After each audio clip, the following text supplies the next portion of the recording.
Dengan mengucap Bismillahirrahmanirrahim, acara fokus grup diskusi dalam rangka Hari Anak Nasional tahun 2023 secara resmi dibuka.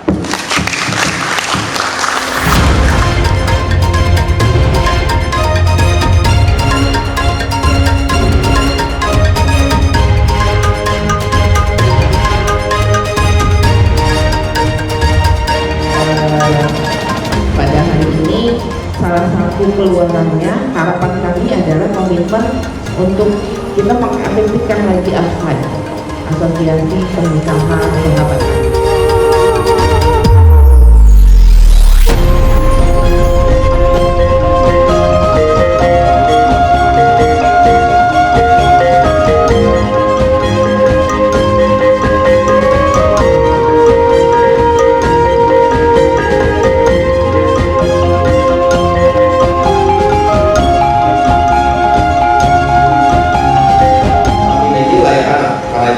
Masih ada masalah-masalah ini, ayo sama-sama kita carikan solusi terkait dengan permasalahan yang masih banyak dialami oleh kita-kita yang ada di Lampung ini.